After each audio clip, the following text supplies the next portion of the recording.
The highway south of Atlanta does not announce itself. It does not have the skyline, the stacked billboards, the wall of horns. It simply opens up, quietly, into something older and slower. And if you have been living in the noise long enough, that opening feels like a hand pressed flat against your chest, telling you to breathe. Highway 41 on an August morning in Georgia is its own particular kind of beautiful. The kind that does not ask to be noticed. The sun comes up low and amber over the pine stands. The roadside kudzu still holds the dew. The air through a cracked window carries that last cool edge of summer that the afternoon heat will burn away without mercy. Darius Whitfield drove with both hands on the wheel of a rented white Ford Fusion. Nothing flashy, nothing that announced anything, which was entirely the point. He watched the mile markers tick by with the patience of a man who had spent 11 months in rooms where patience was the only currency that actually moved anything. He was 44 years old, and for the first time in his professional life, his name meant something that people outside federal buildings would eventually come to recognize. 3 days ago, the United States Senate had confirmed him as director of the FBI Civil Rights Task Force Southeast Region, a position that had taken 6 rounds of congressional testimony, 2 background checks that went back to his college roommates, and 11 months of waiting. During those 11 months, Darius had learned something important. The most powerful thing in Washington is not ambition, it is stillness. The ability to sit in a room full of people testing you and simply not flinch. His face had appeared on C-SPAN during the confirmation vote for exactly 9 seconds. A camera panning the gallery, catching him in the third row, hands folded, expression unreadable. Those 9 seconds represented the full extent of his public profile outside the Capitol. Nobody in rural Georgia would recognize him stepping out of a white rental car on a Tuesday morning. That was not an accident. Sitting in the passenger seat, feet up on the dash in a way that would have made their mother furious, was Marcus Whitfield. 36 years old, history teacher at an Atlanta middle school, youth basketball coach, and the only person on earth who had ever successfully talked Darius out of taking himself too seriously. Marcus had driven up from Atlanta the night before, not because anything required it, not because there was an agenda or a schedule. He had called his brother 2 weeks earlier and said simply, "I want one more morning with you before you disappear into that title." Darius, who almost never said yes to anything not on a calendar, had said yes. Their mother's house was 90 miles behind them. They had eaten her cooking, slept in rooms smelling faintly of cedar sachets, and said goodbye in the driveway at 6 in the morning while she stood in her robe and reminded Darius to eat something real before he got to Atlanta. The FBI regional field office was 2 hours ahead. Right now, the only things between them were a gospel station Marcus had loudly enforced on the radio, and a running argument about who had gotten the better end of their father's watch when he passed. "You got the Seiko," Marcus said. Not for the first time. The Seiko was the good one, Darius said. The Seiko was the everyday one. "I got the dress watch. And you have worn that Seiko to 3 Senate confirmation hearings and multiple congressional briefings, which means you have already gotten more use out of it than Dad got in 20 years. That is called efficiency. That is called taking the better watch and making up a reason afterward." Darius laughed. A real laugh. The kind that starts deep in the chest and loosens something in your shoulders and makes your eyes water. He had not laughed like that in a long time. The surprise of it made him laugh a little more, and Marcus looked over at him with the particular expression of a man who had been waiting for that sound. Confirmation hearings do not leave much room for laughter. The windows were cracked. The air smelled like pine resin and cut grass from the fields rolling past on both sides. The gospel station was doing something with a Hammond organ that made Marcus nod along and drum on the dashboard. For about 40 minutes, it was the simplest morning Darius had experienced in almost a year. Then Marcus picked up his phone. He was looking for breakfast, somewhere off the highway, somewhere with actual food, the kind that required someone to have made real decisions about seasoning. Earl's Roadside, he said, scrolling through the listing. 4.2 stars. A photo of biscuits that looked genuinely enormous. 3 separate reviews described something called the country breakfast plate as the real deal. 12 minutes off the highway, Tillman, Georgia. Darius glanced in the rearview mirror. His security detail was back there. 6 black Chevrolet Suburbans carrying 14 FBI agents rolling in standard two-vehicle formation roughly a mile and a half behind. Except they were not, because Darius had called Special Agent in Charge Renata Cross the night before and asked her to hang back. He had told her he wanted one ordinary morning. No earpieces, no formation, no agents positioned at diner exits. Just 2 brothers getting breakfast the way they used to before either of them had anything to protect. Cross had been quiet on the phone for a moment. The silence of a professional woman computing risk against a very specific kind of stubbornness. She had agreed. 20 minutes, she said. They would follow 20 minutes behind, no closer. If he did not check in by 9:15, they were coming in regardless. 20 minutes, Darius told Marcus. Marcus looked up from his phone. "Remember that number," Darius said, and he turned off toward Tillman.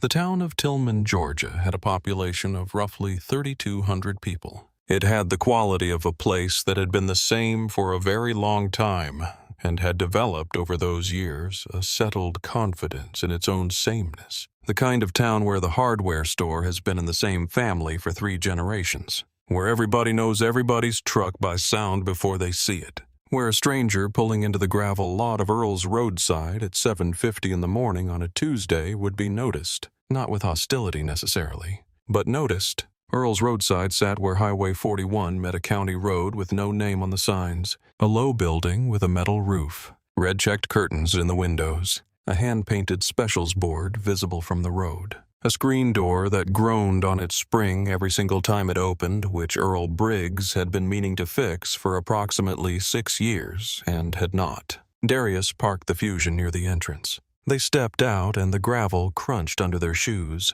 2 men on the sidewalk across the street stopped their conversation and watched. Not with anything you could point to, just watched. The way you watch something that breaks the familiar pattern of a known view. 2 black men stepping out of a white rental car in Tillman, Georgia at 7:50 on a Tuesday morning. People noticed. Inside, the morning was doing what it had done for decades. The ceiling fan turned slowly on its low setting. The Formica counter ran the full length of the back wall. The vinyl on the booth seats had been repaired in places with tape that had long since stopped matching the original color, and the smell of the place hit them before the screen door even fully closed behind them. Bacon fat, black coffee, and something sweet rising from the kitchen. The biscuits, Darius realized. The cowbell above the door clanged. A few heads turned. Truckers at the counter. 3 of them, all in their 50s or 60s, looked up, and then back at their plates. An older couple in the corner booth did not look up at all. A woman near the register was refilling ketchup bottles and kept doing exactly that.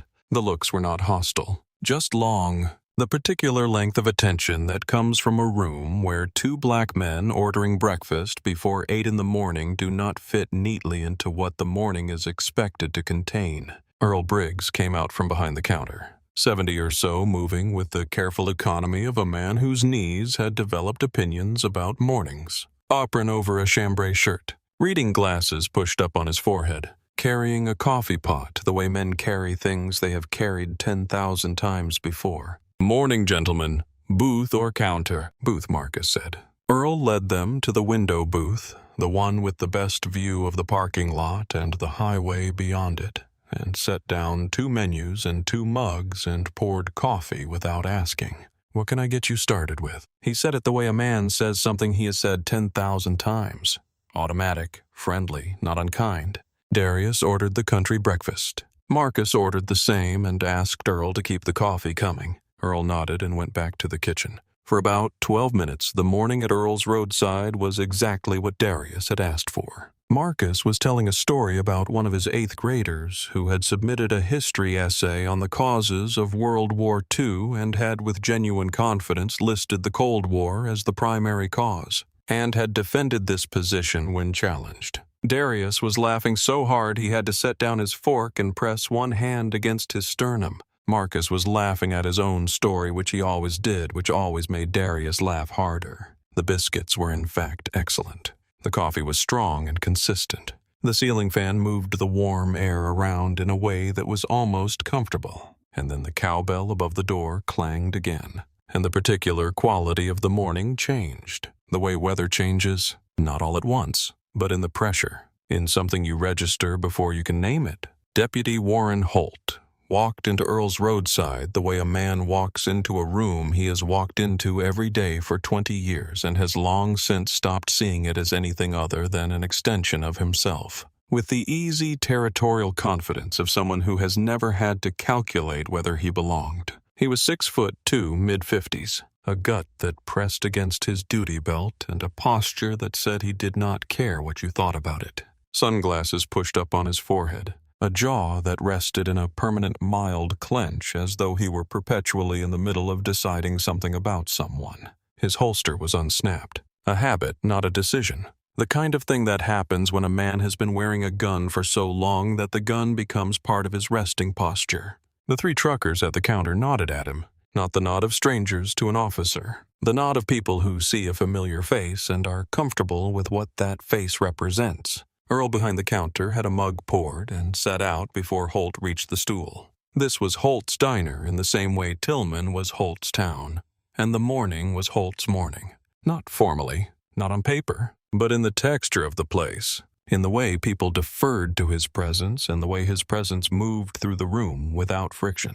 Cody Raines came in behind him, 25 years old, 8 months into his posting with the Callaway County Sheriff's Office, still in the phase of the job where the weight of the badge on his chest felt like something that could go either way, either the weight of responsibility or the weight of permission, and still hoping quietly that he was the kind of officer who would figure out the difference before it was too late. Holt picked up his mug, took a slow sip, and let his eyes drift toward the window booth. He stared at Marcus and Darius the way a man stares at something in his yard that was not there when he went to sleep. Not with immediate aggression, but with the sharpened attention of someone for whom the unfamiliar is, by definition, a problem to be solved. He set the mug down.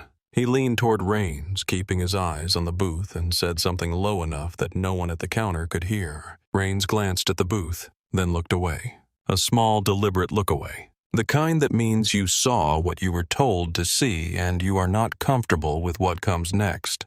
But you do not know yet what to do about that. You know what the issue with this county is, Cody Holt said, still watching the booth. No baseline maintenance. You let the standard slip, and then one morning you have got people pulling off 41 like they own the road. Raines shifted on his stool. Those 2 men are eating breakfast, he said carefully. That is what they want you to see. That is what they are actually doing, though. Holt finally looked at Raines. The look was not unkind exactly, but it carried the weight of a man communicating to a younger man that he has a great deal to learn. Rental car, Holt said. No luggage visible through the windows. I looked when I came in. Stopping in Tillman at 8 in the morning. 2 men, neither one from around here. You tell me what that reads as. It reads as 2 people getting breakfast. Holt picked up his coffee mug and stood. Watch how it is done, he said. And he walked toward the window booth. Raines stayed at the counter. He turned his mug in his hands and watched his training officer's back, and felt the specific discomfort of a man who knows the right thing to do and does not yet have the standing to do it. Holt approached the window booth without introducing himself, without offering a badge number, without saying good morning, without any of the formalities the job technically required. He simply stopped at the edge of the table and stood there close enough that his duty belt was at Darius's eye level, and looked down at the 2 men the way he looked at things he was deciding about. You boys passing through, he said. Or did somebody tell you about this place? The word boys came out the way it always came out from men like Warren Holt. Not shouted, not emphasized, just dropped flat into the air. The way you drop something heavy onto a surface to make a point about the weight. Darius set his fork down. He picked up his napkin and wiped his mouth and set the napkin back on his knee. And in those 4 seconds, he made a complete internal assessment of everything that was happening. The approach without introduction. The lack of badge number. The deliberate proximity. The word that had been chosen. He cataloged it with the precise, organized attention of a man who had spent 20 years in federal law enforcement studying exactly this kind of encounter from every possible angle. And beneath the assessment, he felt something else. The particular exhaustion of a black man in America who has done this calculation so many times that it has become involuntary. A toll you pay just by being present. Just passing through, he said. His voice was calm even and gave Warren Holt nothing to work with.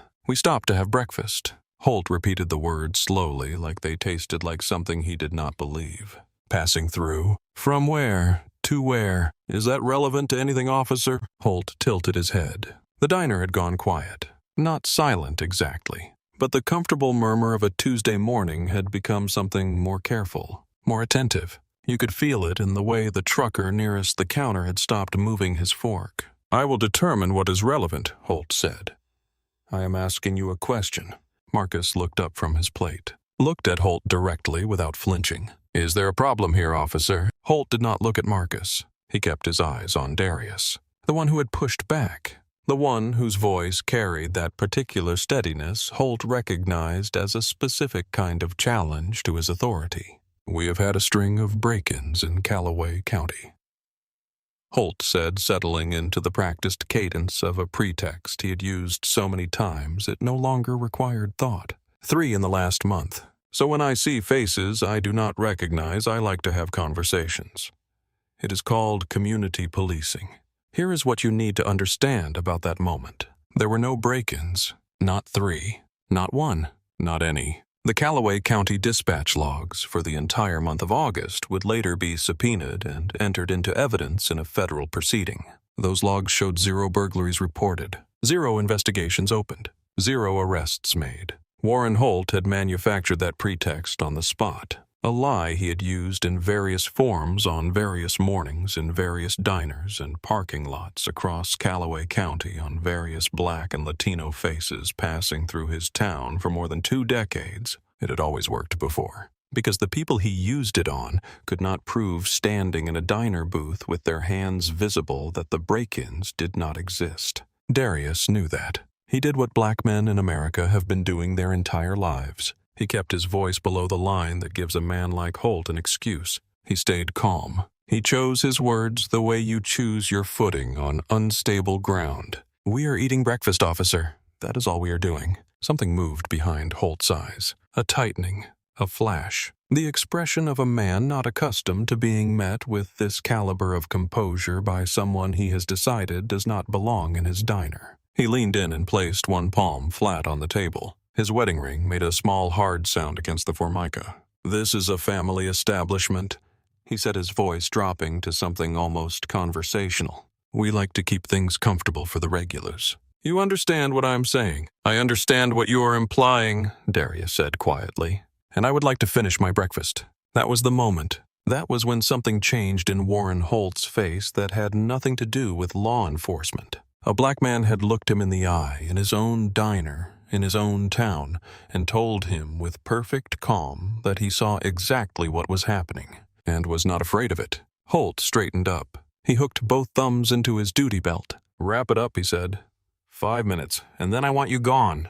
Marcus's hand tightened on his fork. Under the table, 2 of Darius's fingers pressed gently against his brother's forearm, a small specific pressure, the signal their father had taught them. The one that meant not now, not this way, I have this. Marcus's jaw clenched until you could see the muscle working beneath his skin. But he did not speak. Holt came back in 3 minutes. He did not sit at his usual stool. He did not pick up his coffee. He came back because the situation had not resolved to his satisfaction. Because Darius and Marcus were still in the window booth, still at their plates, still eating with the unhurried steadiness of 2 men who had decided they were not going to be hurried. And that unhurriedness was to Warren Holt the most provocative thing in the room. Cody Raines had positioned himself near the front door, not blocking it exactly, but standing there with one hand resting on his belt in the particular spot that communicated you leave when we say you leave.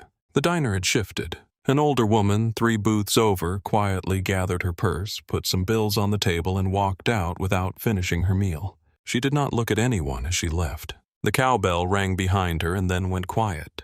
Loretta, the morning waitress, was behind the counter gripping a dish towel with both hands, wringing it over and over, watching with a pressed thin line of a mouth, occasionally glancing at the phone on the wall. She did not pick it up. Nobody spoke. Nobody was going to speak. Holt was back at the edge of the window booth. "Notepad out now." Pen clicking. "I am going to need to see identification," he said. "Both of you." Darius looked up at him steadily. "Are we being detained?" I'm conducting a routine inquiry. On what specific grounds? Holt's pen stopped clicking. I told you, break-ins in the area, unfamiliar vehicles, unfamiliar faces. That is my grounds. With respect, Officer Darius said, and his voice carried the precise weight of a man who has spent 20 years in federal courtrooms and knows exactly what respect sounds like and what it does not. That description does not constitute probable cause. We are under no legal obligation to identify ourselves while we are lawfully present on private property, unless we are being formally detained for a specific and articulated crime. The temperature in the diner dropped, not literally, but in the quality of attention in the room, in the held-breath stillness of the truckers at the counter, in the older couple in the corner booth who had stopped pretending to look at their menus. Holt stared at Darius for a long 5 seconds. Then he smiled, not a warm smile. The smile of a man who has decided he is going to enjoy the next part of this. The smile that comes from the specific confidence of someone who has never in 24 years run out of moves. "All right then," he said. He stepped back and keyed his radio. The static crackle cut through the silence like a blade. "Dispatch, this is Holt. I need a registration check on a vehicle in the Earl's roadside lot. White Ford Fusion, Georgia rental plates." And then he read the plate number out loud, slowly, one character at a time, loud enough for every person in the building to hear every digit. He did this deliberately, and everyone in the diner understood why. The message was clear: this is what happens in my town when you do not do what I tell you. Raines moved from the door to the window. He cupped his hands against the glass and peered out at the Fusion. "Rental plates," he said over his shoulder. Holt raised an eyebrow. "Rental," he repeated, turning back to Darius. "Interesting. Who rents a car to drive through Tillman, Georgia at 8 in the morning? What are you two really doing here?" "Getting breakfast," Marcus said flatly, which is getting cold, by the way. Holt ignored him completely, like Marcus was not even in the room. He kept his eyes on Darius. And after another long silence, he told them one more time, quiet and direct. "Show him the IDs." Darius looked at him for a long moment. He made the calculation that every black man in America makes in moments like this. How much do I push? How much do I give? What does each choice cost me? He reached into his back pocket and slid his driver's license across the table. Marcus hesitated, then did the same. Holt picked them up between 2 fingers and held them to the light. Looked at Darius's, looked at Marcus's, looked between them. "Brothers." "Yes. And where were you before this?" "Our mother's house." Holt wrote something in his notepad. Took his time, clicked the pen twice, then looked up with the same cold smile. "Step outside, both of you." The parking lot of Earl's roadside was white gravel and open sky and no shade of any kind. The August Georgia heat had already reached 91 degrees, the kind of heat that settles on the back of your neck and stays there. Holt pointed at the hood of his cruiser. "Hands flat, both of you." Darius did not move immediately. "Officer, I want to be completely clear.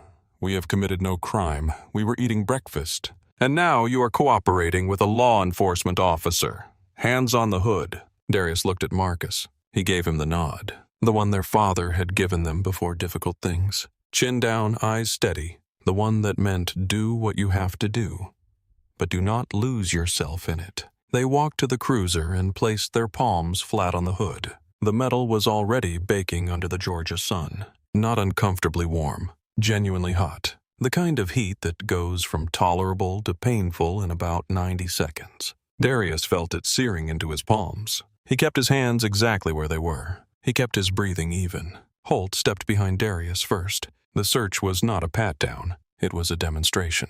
Rough and deliberate. Hands pressing hard into his rib cage, running down both legs, squeezing every pocket. Not searching for something specifically. Performing something. The ritual assertion of physical dominance over a man who had refused to be dominated any other way. He pulled out Darius's phone, looked at it, set it on the hood, pulled out his wallet, flipped through it even though he had already seen the license. Then he moved to Marcus, slower this time, making a show of it.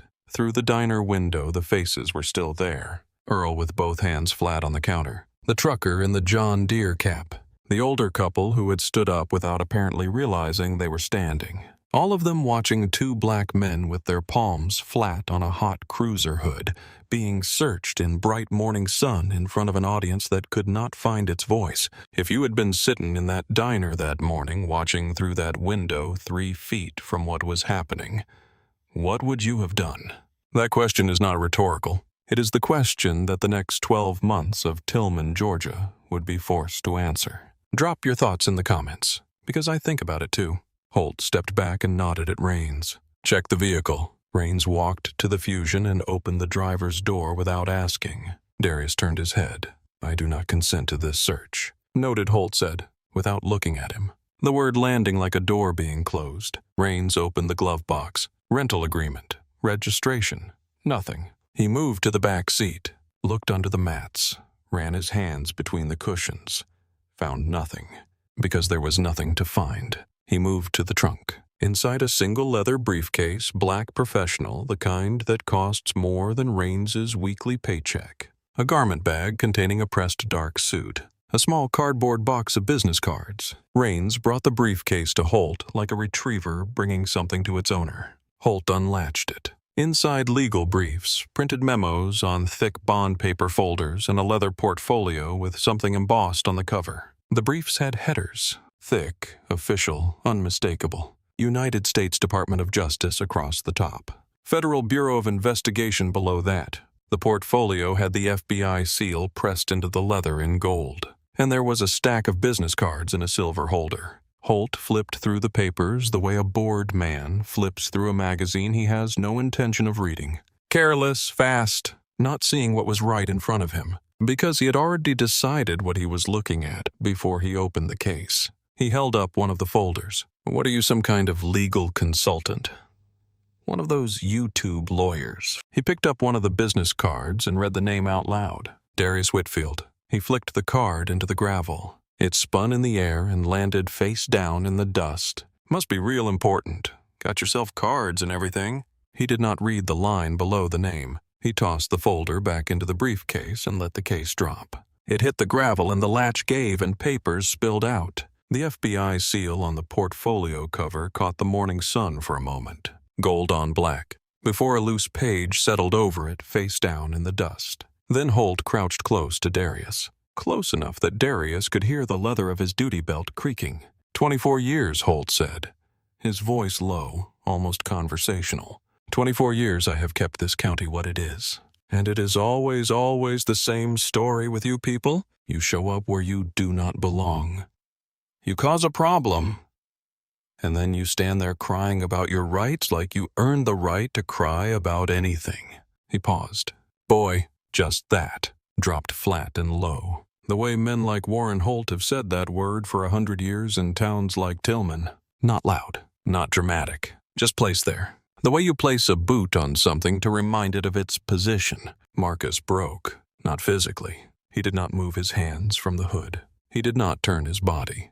But his voice cracked open like something that had been held closed for too long. We were eating breakfast, he said. His voice was shaking. Not from fear. From years. That is all we were doing. Just eating breakfast.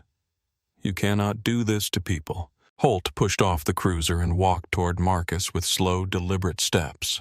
Got close. Too close. Finger pointed at Marcus's face. One more word. One, and you are in cuffs. Resisting obstruction disorderly conduct. I will pick the one that fits best, and I've got all day to decide.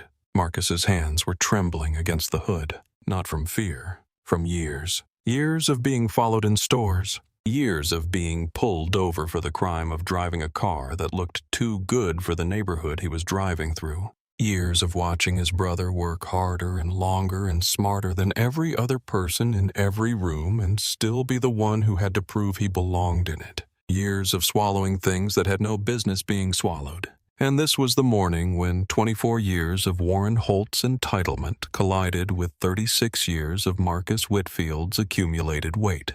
What came out was a voice cracking open over a gravel parking lot in Tillman, Georgia, while someone pressed a phone against their thigh and let it record. Because Marcus had been recording since the moment they walked out of the diner. The angle was unsteady at first. The phone pressed against his leg inside his pocket. But the audio was clear. and after they reached the cruiser, he had angled his body so the lens faced outward. Everything was captured.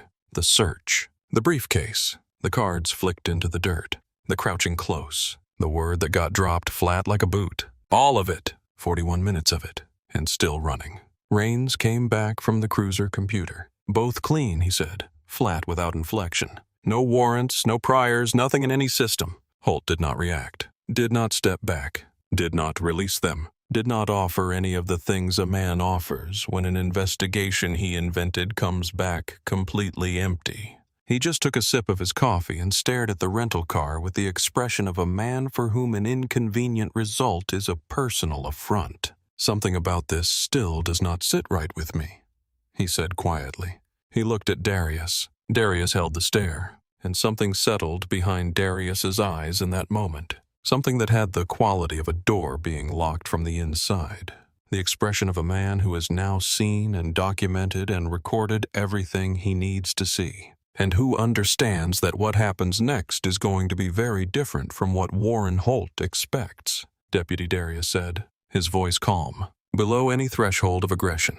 The voice of a man making a factual announcement. Everything that is taking place in this parking lot right now, every word and every action and every decision is going to be reviewed by people with considerably more authority than either of us. He paused. That is not a threat. That is a statement of fact. Holt looked at him, then laughed, short, dismissive. Run them both again, he told Rains. Take your time. Rains walked back to the cruiser, and Darius heard the sound before he saw anything. It was low, deep, synchronized. The kind of sound that does not come from one engine. That cannot come from one engine. Multiple engines running in tight coordination, moving together through a county road at the same speed in the same direction. Like something that has done this 10,000 times before and knows exactly what it is doing, and does not need to hurry. Holt heard it at the same moment Darius did. His coffee mug stopped halfway to his mouth. Rains in the cruiser went completely still at the computer. The sound built. Not fast, not dramatic, just steadily louder. The way a train builds when it is coming from the right direction and you are standing close to the track. Then the first one came around the curve where the county road met Highway 41 and turned into the straight approach to Earl's roadside, a black Chevrolet Suburban, tinted windows so dark they looked like they had been painted shut. 2 government antennas on the roof, federal plates front and rear, moving slowly, not cautiously, not hesitantly, with the deliberate, unhurried pace of something that does not need to announce itself because its presence is announcement enough. Then the second Suburban came around the curve behind the first, then the third, then the fourth, then the fifth and sixth together, rolling in tight 2x2 formation filling the county road behind them. And the convoy turned as one body into the gravel lot of Earl's roadside in Tillman, Georgia, on a Tuesday morning in August, and nobody in that parking lot said a single word. The first Suburban pulled directly behind Holt's cruiser and stopped, blocking it in completely, not aggressively, just thoroughly. The way a door being closed is not aggressive, but is nonetheless final. The remaining 5 vehicles spread across the gravel lot in a pattern that was clearly practiced and purposeful, each one covering an exit, anchoring a corner of the space, until the lot was covered the way a net covers water. Completely, without gaps. All 6 engines cut at the same moment. The silence that followed was louder than the rumble that had come before it. Holt's hand moved toward his belt, stopped, his eyes jumping left and right and back, trying to count vehicles, trying to understand what 14 agents worth of federal law enforcement were doing in the parking lot of a roadside diner in a county with 3,200 people. Rains had gotten out of the cruiser and was now standing against it, back flat, face the color of old milk. His hand hovered over his radio without pressing anything, because he did not know who to call, and he did not know whether calling would help or make everything that was clearly about to happen considerably worse. What the hell is this Holt said? It came out thin and hollow. The authority that usually lived in his voice had evacuated, leaving something that sounded like a man who has just realized he is standing in the middle of something much larger than himself. 14 doors opened. The sound of it. 14 handles. 14 hinges. 14 pairs of boots hitting gravel in near-synchronized rhythm. It was something that Holt and Raines would each separately describe in their subsequent depositions and conversations for the rest of their lives as the moment when they understood completely and without remaining uncertainty that the morning was over. In every sense of the word, out of the Suburban stepped 14 FBI agents, some in tactical vests with yellow letters across the chest, some in dark suits with the coiled wire of earpieces disappearing behind their ears, all of them armed. All of them moving with the particular calm that belongs to people who walk into situations worse than this before their first cup of coffee, and find the coffee afterward, and drink it without shaking. They fanned across the gravel lot without a spoken word between them. 2 agents moved to position directly behind Holt. 1 stepped alongside Raines. 2 flanked the cruiser. The rest established a loose perimeter around the diner entrance and the exits. None of it was dramatic. None of it involved raised voices or drawn weapons. It was simply the careful and thorough deployment of trained people who knew exactly where they needed to be, and went there. Leading them was a woman, black, early 40s, hair pulled back in a tight coil, badge clipped at her hip, moving across the gravel with a stride that had already catalogued and dismissed every threat in the lot before her second boot touched down. And she walked past Warren Holt like he was a fence post, did not look at him, did not acknowledge his badge or his uniform or his 24 years or his coffee mug or his existence, walked directly without breaking stride to the hood of his cruiser, where Darius Whitfield was still standing with his palms flat and Georgia dust on his collar and the skin of his hands going red from 20 minutes against baking metal. Special Agent in Charge Renata Cross. FBI Atlanta Field Office. Mr. Whitfield, she said, her voice measured, direct. The voice of a professional in full operational mode. We lost your signal after the highway interchange. Are you all right, sir? Sir, that word. In a gravel parking lot in Tillman, Georgia, with Warren Holt standing 8 feet away. Sir. It hit the air the way a stone hits still water, without violence, without drama, just dropped. And then the ring spread outward in every direction and kept spreading. And the silence it created in the moment after it landed was the most significant silence of the entire morning. Holt's mouth fell open, not metaphorically, an actual physical giving way of the jaw, the hinge of it going slack, as if something structural in the architecture of his face had abruptly failed. Darius pushed himself off the hood. He rolled his shoulders. The slow, deliberate roll of a man reasserting possession of his own body. He flexed his fingers and looked at the skin of his palms, which was bright red and faintly raised from the heat. He gave Renata Cross one small nod. I am fine, Agent Cross. These deputies were just checking on us. The way he said it, the particular tone of it, calm and almost gentle, like a man offering someone one final opportunity to understand how badly they have miscalculated. Cross turned around. For the first time, she looked at Warren Holt, the way a surgeon looks at a scan that has already confirmed the diagnosis. Not with anger, not with satisfaction, not with pity. With the detached clinical focus of someone who knows exactly what she is looking at and knows exactly what the next steps are and is going to execute them without drama. She removed her badge from her hip and held it at Holt's eye level. Steady, close enough to read every engraved letter. Held it there for 3 full seconds. Special Agent in Charge, Renata Cross, Federal Bureau of Investigation, Atlanta Field Office. She let a beat pass. You are currently detaining Darius Whitfield, Director of the FBI Civil Rights Task Force Southeast Region. She let that sentence sit in the air between them like a grenade with the pin already pulled. Did not follow it with anything. Did not need to. Just let it do its work. And the work it did was this. It took everything Warren Holt had built his life on. The 24 years, the authority, the certainty, the absolute confidence that he was the most powerful person in any room he chose to walk into in Callaway County. And it reduced all of it in the span of about 4 seconds to dust. Holt's mouth opened and closed. His eyes went from Cross to Darius to the 14 agents positioned around the lot to Cross again. The eyes of a man running out of room in every direction simultaneously. His boot caught the gravel when he stepped back. He stumbled half a step. The man who had pressed 2 grown men onto the hood of his cruiser in 91-degree heat and called them boy 5 minutes ago just tripped over his own feet trying to get distance from a woman half his age. A woman who was looking at him like he was a specimen. Inside the diner, every face was pressed against the glass. Earl Briggs had both hands flat on the counter. The trucker in the John Deere cab had his phone raised to the window, recording through the glass. The two women who had been in the corner booth were standing without apparently having decided to stand, watching the parking lot with the expression of people who are watching something they will describe for the rest of their lives. Darius walked, slowly, without haste, without any gesture, toward the audience of 14 federal agents and the diner full of watching faces. He walked to the spot in the gravel where Holt had dropped his briefcase, where his papers had spilled, where the Department of Justice letterhead was lying face down in the dust, where the FBI portfolio was half open beside it. He got down on one knee, and he gathered his papers, one by one, the memos, the legal briefs, the folders, the business cards that had been flicked into the dirt. He picked them up individually and stacked them with the same attention he gave to everything.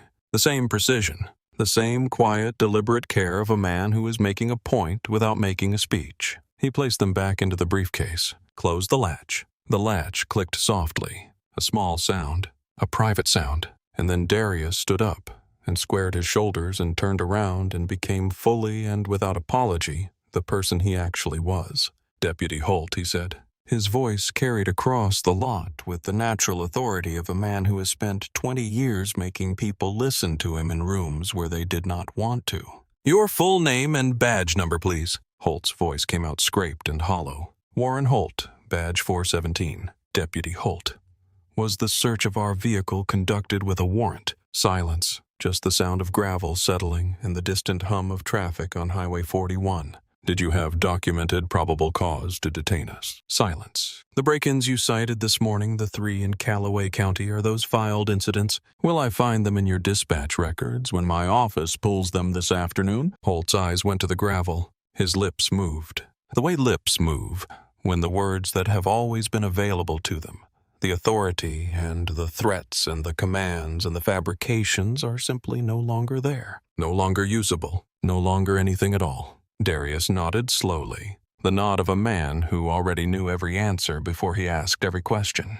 "That is what I thought." He turned to his brother. Marcus was standing very still by the cruiser, not leaning, not moving, with tears running down his face, and they were not sad tears, and they were not scared tears. They were the kind that have no clean name, the kind that come when something you have carried in your chest your whole life, something that was given to you before you were old enough to understand what it was or why you had to carry it, is finally for once in the light, seen by people who have the standing to do something about it, and the release of being seen is so unfamiliar that the body does not know what to do with it except this. "Show them," Darius said quietly. Marcus reached into his pocket and pulled out his phone. He held it up with the screen facing outward. 41 minutes of recording. Still running. The timer clicking in the corner of the screen. On that recording was everything. The approach at the booth without introduction. The manufactured break-ins pretext. The ID demand. The radio humiliation. The forced march to the parking lot. The hands on the burning hood. The search without consent. The briefcase opened and its contents treated like evidence of fraud. The business card flicked into the dirt. The crouching close. The sermon about keeping the county what it is. The word that was dropped flat like a boot. All of it. Full audio. Nothing missing. Nothing cut. Cross looked at the phone. She turned to 2 of her agents. "Secure his body camera. Memory card pulled and logged before we leave this lot." One agent moved to Holt. "Your body camera, deputy." Holt's hand fumbled at his chest. He unclipped the camera and placed it in the agent's hand with the specific movements of a man who no longer has the option of choosing what he gives. "Your service weapon and your badge," Cross said. "Standard protocol pending federal review of this incident." Holt stared at her. For a moment, something moved in his face that might have been the beginning of argument. The reflex of 24 years of being the person in the room who decided what protocol meant. Then he looked at the 14 federal agents in the lot around him. And he unholstered his weapon and placed it on the hood of his own cruiser, the same hood he had forced 2 men onto 20 minutes before. Then he unpinned his badge and held it in his palm. He looked at it. The way a man looks at a photograph of someone who has just died. He placed it next to the gun. Rains raised both hands slightly. I was just following his lead. I did not. I was not the one who... You participated in an unlawful detention, Cross said without looking at him. You conducted a warrantless search of a federal official's vehicle. You will be named in the report. A supervisor will be in contact with you today. Rains's mouth closed. He looked at Holt for something. Guidance. Solidarity. Anything. Holt did not look back. Because Holt was staring at the ground with the expression of a man who has just watched his entire world fall through a crack in the earth and is only now beginning to process that the falling is not going to stop. Both deputies were separated. Holt placed in the back of one Suburban, Rains in another. Not under arrest. Not yet, but removed. Contained, stripped of authority, and surrounded by people whose authority made theirs look like something a child had drawn. Then Darius walked back to Warren Holt. He stopped in front of him. Not aggressive. Not close enough to threaten. Just close enough that Holt had nowhere to look except straight into his eyes. You told me, Darius said. Still calm. Still even. The voice of a man giving testimony. You told me that if you had known who I was, this would not have happened. I need you to understand something very specific about what that means. He paused.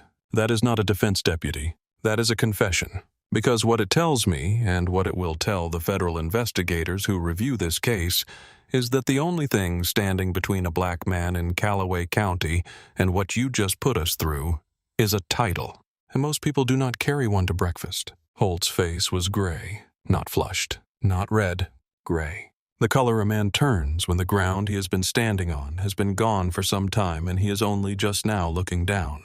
Save the apologies for the investigation, Darius said. He turned away and did not look back. Earl Briggs was standing outside the diner door when it was over. He had come out quietly, trembling, hands clasped together in front of him like a man in church who has been sitting in the wrong pew and finally understands which pew that is. Mr. Whitfield, his voice thin and unsteady. I'm sorry. I watched the whole thing through the window, and I did not pick up the phone. I should have said something the moment he walked up to your table. I did not, and I am sorry for that. Darius looked at him, not with anger, not with the particular distance that justified anger might create, with something more complicated than either. The expression of a man who has lived long enough to know that bystanders who keep their silence are not monsters. They are people, and what you do with them afterward matters. There is going to be a full federal investigation, Mr. Briggs, he said. You can still do the right thing. Tell the truth about what you witnessed this morning. All of it. Earl nodded. Small, fast nods. The nods of a man convincing himself as much as agreeing. I have got cameras, he said, inside and outside, 4 angles, going back 72 hours. I will hand over everything. You will not even need a subpoena. I will have it ready today. That would help, Darius said. Earl went back inside. Marcus uploaded the 41-minute recording to his social media accounts that evening. No caption, no music, no commentary, no filter. Just the raw file, starting with the approach at the booth, running uninterrupted through the moment the Suburbans arrived. The first 2 hours, 60,000 views. By midnight, 600,000. By morning, 3.8 million. And climbing in the way things climb when they have caught something real. When they have shown something that enough people recognize from their own lives to feel the specific recognition that makes you share a thing. Not because it is interesting, but because you need someone else to know you saw it. By the end of the week, the numbers stopped mattering, because every major outlet had it. The recording the diner footage from Earl's 4-angle security system, the image of papers with Department of Justice letterhead lying in a gravel lot in a small Georgia town, and the words Holt had used. The word dropped flat like a boot. The phrase shows up where you do not belong. The phrase, you people. Those words became headlines and screenshots and cable news segments played on a loop until the loop itself became part of the story. Cassidy Vance, a reporter at WTLM Channel 7 in Macon, did something that morning that the Callaway County Sheriff's Office had never done in 24 years of Warren Holt's career. She made phone calls. She knocked on doors. She drove to addresses and sat in living rooms and listened. And what she found was that the 41-minute recording from Earl's roadside was not the beginning of anything. It was the most recent entry in a file that had been accumulating for over a decade. 5 people came forward in the first week, then 6, then 11. Black and Latino residents of Callaway County, some still living there, some who had left years ago and driven back because they had seen the video and finally thought someone might listen. Every one of them described the same sequence: fabricated pretexts, illegal searches, racial slurs, physical intimidation, and then silence. Leonard Greer was 58 years old and had been driving long-haul routes on E75 for 19 years. A man who knew every truck stop and way station and county road between Atlanta and Tampa the way other men know their own driveways. He had been pulled over by Warren Holt 6 times in 14 months on the same 12-mile stretch of county road. Each time Holt had searched his cab. Each time he found nothing, because there was nothing to find. Each time Leonard had filed a formal complaint with the Callaway County Sheriff's Office. Not once had anything happened, because every complaint filed against Deputy Warren Holt, all 11 of them spanning 11 years, had landed on the same desk, in the same drawer, reviewed by the same hand, and marked with the same 2 letters in the margin, N/A, no action, initialed every time by Sheriff Dale Murphy. The FBI Civil Rights Division in Washington had been moving since Cross's first radio call from the gravel lot. The subpoenas were drafted before the recording reached 1 million views. And 4 days after it went national, Murphy made the mistake of calling a press conference. He stood behind the Callaway County seal and a wooden podium and told the assembled reporters that Deputy Holt was a decorated officer with a distinguished record who had been unfairly targeted by a politically motivated attack on local law enforcement. He called the video one angle of a complex situation. He said the department would conduct its own thorough internal review. When a reporter asked specifically about the 11 buried complaints, Murphy adjusted his hat and said these things have a way of getting exaggerated.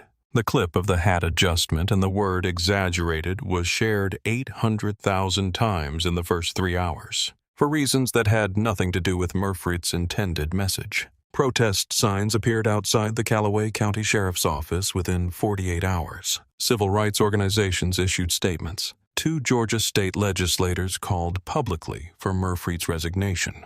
A federal petition gathered 180,000 signatures in 4 days. The Department of Justice did not need the petition.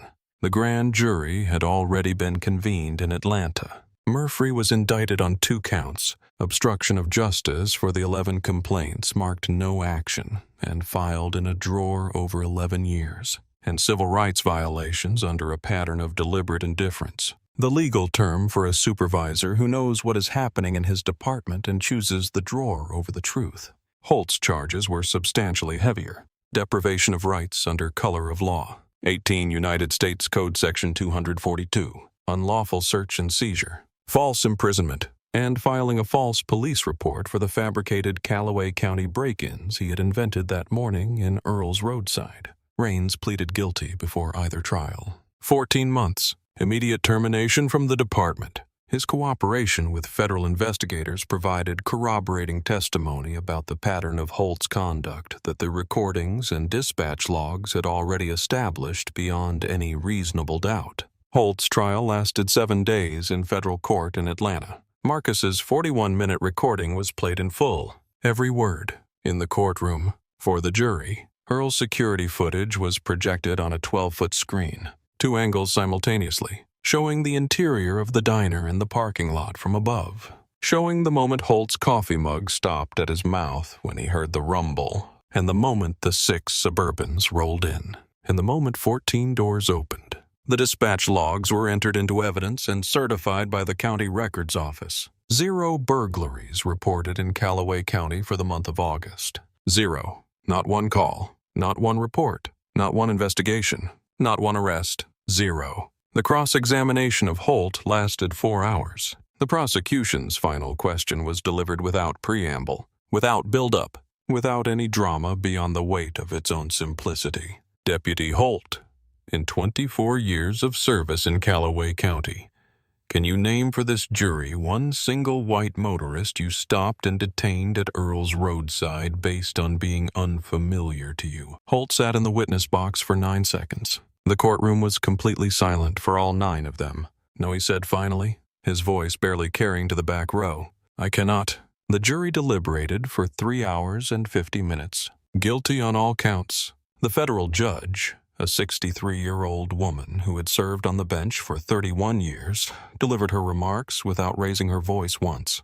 She sentenced Warren Holt to 66 months in federal prison, a lifetime ban from law enforcement in any jurisdiction, and mandatory restitution to Darius and Marcus Whitfield and to every individual whose formal complaint had been buried in Dale Murfreet's drawer. Murfree received 42 months for obstruction. Leonard Greer framed the formal written apology from Callaway County. The county letterhead, the signature, the official acknowledgement that what he had reported was real, and that the failure to act on it had been deliberate. He mounted it on the wall of his cab.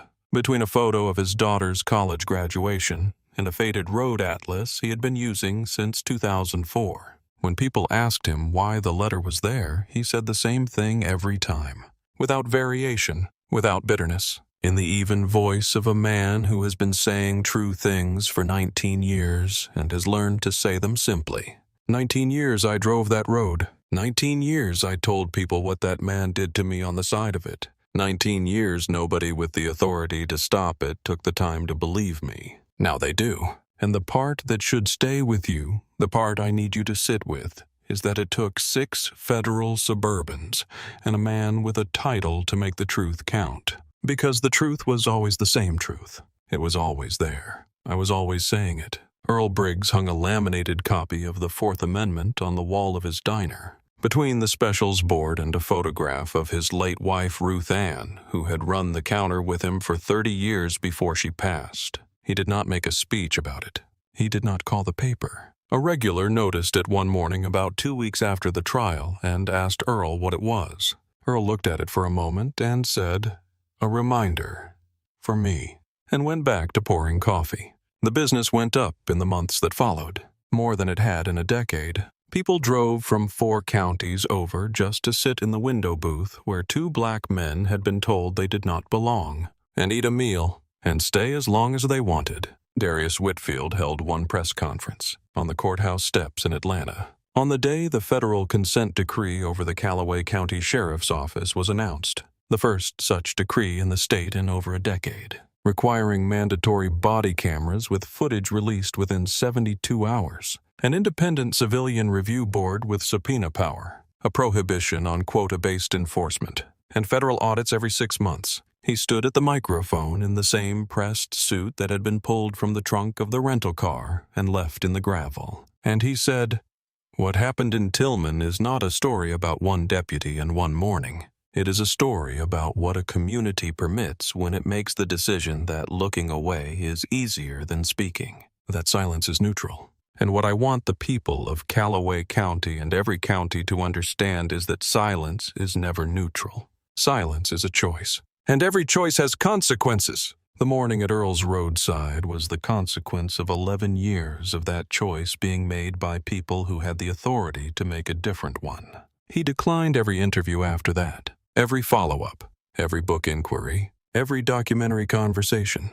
When asked why, he said, "The case speaks for itself. My job now is to make sure it does not have to keep speaking." And Marcus went back to Atlanta and started a new Friday tradition with his middle schoolers. 15 minutes before basketball practice, sitting on the bleachers, he walked them through the basics. What your rights are in a traffic stop, when you can refuse. How to record. How to stay calm when every nerve in your body is telling you to do something other than stay calm. He told them every Friday the same thing. "I'm not teaching you to fight anyone. I am teaching you to come home." If this story reached something in you, if you felt something in that parking lot or in the diner or in Leonard Greer's 19 years of saying true things that no one in authority was willing to hear, share it with someone who needs to hear it. Because the truth has always been there. It just needs enough people willing to say it out loud. Like and subscribe to our channel, and we will keep telling the stories that matter.